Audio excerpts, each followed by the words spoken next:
And the capabilities approach, therefore, is about, ultimately, it's about human freedom for a person to be and to do what they want to be and do. It's about the choices individuals have in their lives. And so a capabilities approach raises our awareness about the factors that might be at work that deprive people of that freedom. And poverty, of course, is one of them. And go by foot, even by barefoot, by road, all the way to Austria. At least 100 miles. That's a 3-day walk. But such is their anger at being detained in Budapest and their determination to soldier on, that a human column of many hundreds marches through the centre of Budapest, past the landmarks and the bemused tourists, and across the mighty Danube.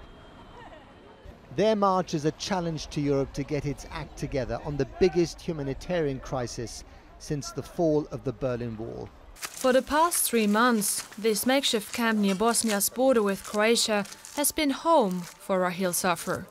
The young Pakistani shares a shelter in the woods with 5 others. They have practically nothing.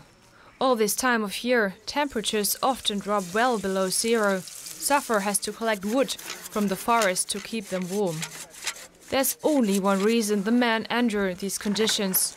They want to get to Croatia and into the European Union. Migration is one of the least understood and most poorly governed aspects of globalization. There are international agreements for the movement of goods, for investment, and yet the movement of people remains largely the prerogative of sovereign nation states with little effective cooperation internationally.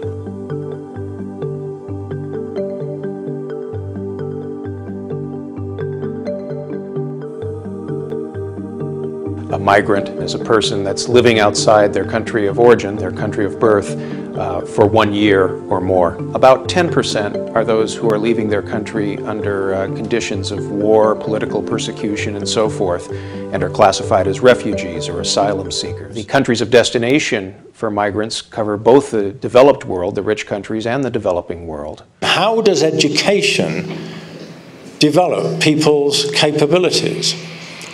How does geography education contribute to human capabilities? Some of the capabilities that Martha Nussbaum has identified are based upon the freedom to think.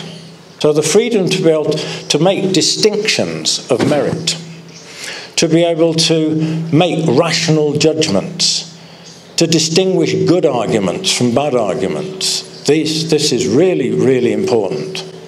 And our question, therefore, is in what way does education enable people to learn how to think? Powerful knowledge in geography, it's all that contextual knowledge about the Earth as a system. And the amount of substantive, so-called contextual knowledge is enormous. It is like the vocabulary of the subject. Without the vocabulary, you can't speak geography. The conceptual or the inferential knowledge that we try to impart. It's the relational thinking that through studying geography over a number of years, you begin to acquire. And thirdly, the powerful knowledge is in the procedural stuff. How to draw a map, how to read a map, how to communicate with it and argue.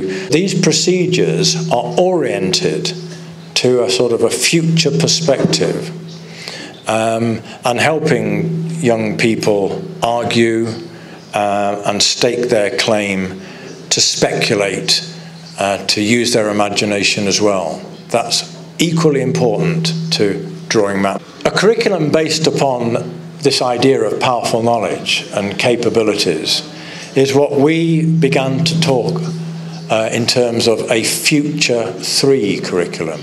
It's a curriculum based upon this high quality form of knowledge where both teacher and pupil needs to be engaged with the knowledge.